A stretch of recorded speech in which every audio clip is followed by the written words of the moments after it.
This is Dr. Stewart at Timonian Foot and Ankle Center, and I'd like to spend a little bit of time talking about tarsal tunnel syndrome.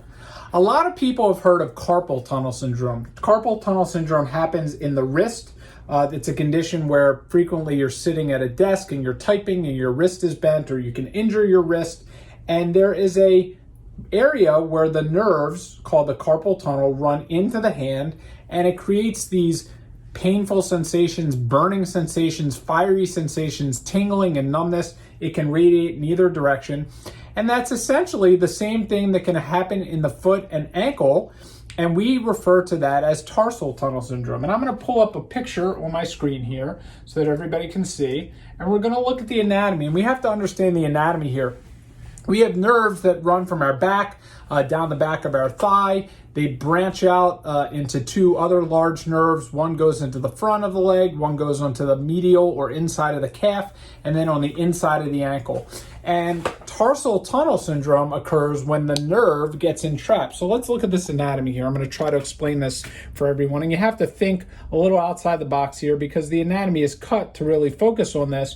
But you have a bunch of tendons that cross into the foot. You have some tendons in the back here that cross into the foot. And you have these, what's called the neurovascular bundle, which includes the nerve. In this picture, the nerve is yellow. You have the artery and you have the vein. And the nerve is running from the top of your, behind your knee, all the way up from your back, down your thigh, behind your knee, down your calf, and all the way onto the inside of your ankle.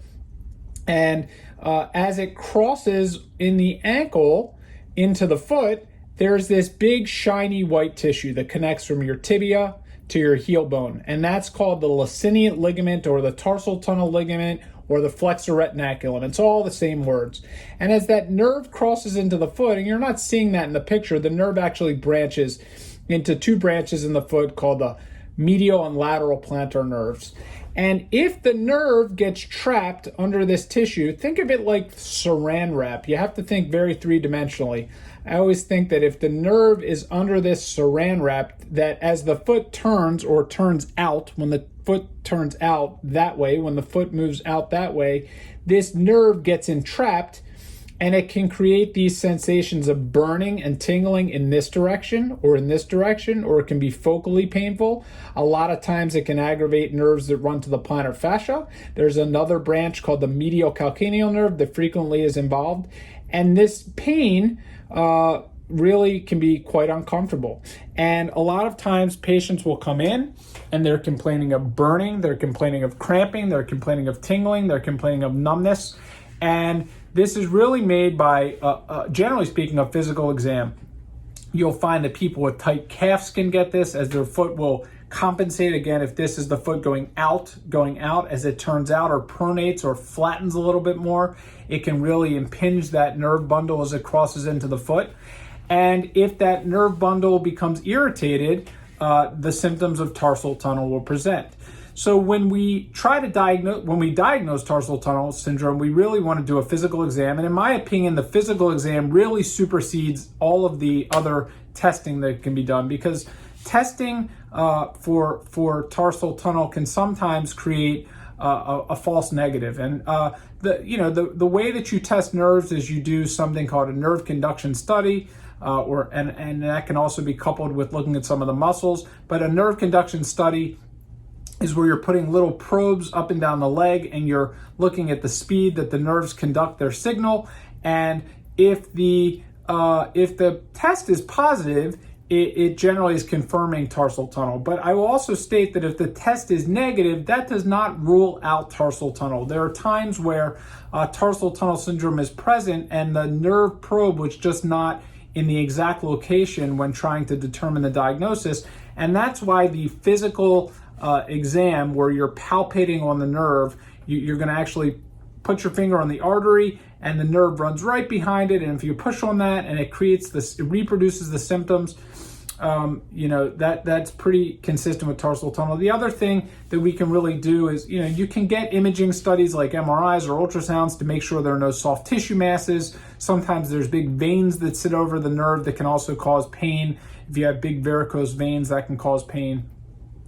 We can also do what we call a diagnostic / therapeutic injection, where we'll actually take a little bit of local anesthesia and frequently we'll mix it with a little bit of steroid and we'll inject around the area of symptoms. And if the symptoms go away and they stay away, particularly with the steroids, that can be diagnostic for tarsal tunnel syndrome. So we treat tarsal tunnel syndrome conservatively as a primary treatment, and we treat it conservatively just like we treat the majority of foot and ankle problems.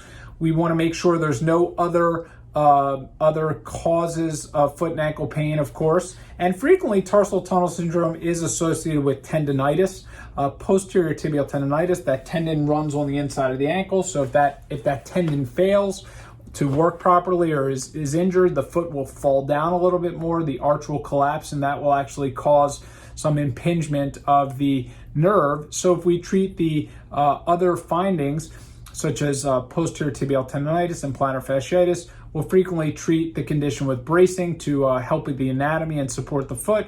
We'll use orthotics, we'll use night splints to stretch the foot. We'll make sure the patients are resting and doing low impact activity. Like I stated earlier, we can treat and diagnose it with steroid injection therapy. For short courses of anti-inflammatory medications can be used. And if the condition is just non-responsive to conservative care, of course, we want to make sure patients are avoiding barefoot walking, as always, wearing supportive shoes and orthotics in their shoes. But if they're not responding to conservative care, you can treat this condition surgically. And just like the carpal tunnel, we're doing very similar things. We're going in there, we're opening the foot, and we have to be very careful to protect this neurovascular bundle. And we use an instrument to protect that bundle, and we actually just use a very blunt scissor and we cut this, and you can actually see the bundle pops out when you do the surgery, and you just very gently sew the skin together without sewing this ligament back together so that there's no more impingement. Generally speaking, that eliminates the pain. And again, when you do this operation, you want to make sure there are no other adjunctive procedures that need to be done. And it's very uncommon in my experience to just do a tarsal tunnel surgery by itself. In other words, a lot of times the calf tissue needs to be released, as the calf is generally tight, and that promotes the foot to pronate more. So we want to make sure we address the cause of the tarsal tunnel by releasing the calf. And a lot of times plantar fasciitis is associated with that. And when you do these tarsal tunnel surgeries, you want to make sure you're going far down to make sure the nerves to the plantar fascia are released, and you decompress this. Generally speaking, tarsal tunnel surgery is successful. However, patients need to be warned that nerves are very tricky. Nerves are probably one of the hardest structures that we treat. They're very unpredictable. And, the biggest complication that can occur, aside from, infections and, wounds and other more serious complications, but the thing that can really lead to a failed tarsal tunnel is that if the patient gets excessive scar tissue. And that's really hard to predict ahead of time. And, out of the patients that I've done surgery on this, and I've done a lot of these, I've had a handful of patients over the years develop some scar tissue around their surgical site. And the downside of that is that can actually cause some of the symptoms, and that can compress the nerves. So we tell patients ahead of the surgery that if you develop scar tissue around the surgical site, you need to be aware that that can actually exacerbate some of the symptoms that you had before surgery.